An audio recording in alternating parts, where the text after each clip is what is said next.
না দেখো, বাইরনের আজ গতকালের বক্তব্যের আগে দুটো বক্তব্যকে তোমাকে পাশে বসাতে হবে, কমপ্লিট হবে, তাহলে তৃণমূলের যিনি মুখপাত্র অন্তত ওই দুটো বক্তব্যকে কাট করবেন না।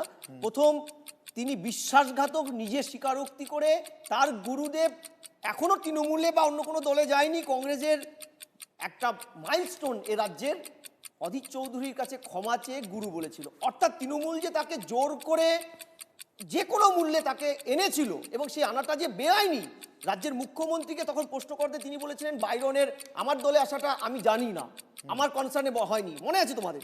দ্বিতীয়, তিনি আরেকটা কথা দেখো, তিনি ভোট দেননি, কারণ কেন্দ্রীয় বাহিনী নাকি কড়াকড়ি করেছে, তিনি ভোটে নিজের ভোটটা কাস্ট করেননি।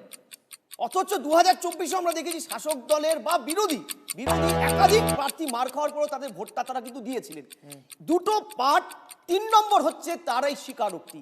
এতে যেটা হবে না, পরবর্তী যে পর্যায় ভোটটা, এই ভোটে কিন্তু একটা সেট আপ তৈরি হবে, একটা বার্তা যাবে। কারণ আমি লাস্ট কথা বলছি, 2009 জ্যোতিবাবু প্রচন্ড অসুস্থ, তোমরা জানো যে তৎকালীন সিপিএম এর প্রভাবিত কিছু কিছু চ্যানেল, তখন তো এইসব ইউটিউব ছিল না, তারা বারবার সারাদিন দেখাচ্ছে জ্যোতিবাবু ভোট দিতে যাবেন, গিয়েছেন। শেষবার আমরা গিয়ে দেখলাম শেষ অঙ্কে তিনি পড়ে গিয়ে পায়ে চিপ ধরেছে, ভোট দিতে যেতে পারেননি। কিন্তু কেন দেখিয়েছে ভোট অবধি? কারণ সাধারণ কর্মীদের মধ্যে একটা হতাশা তৈরি হবে না গেলে।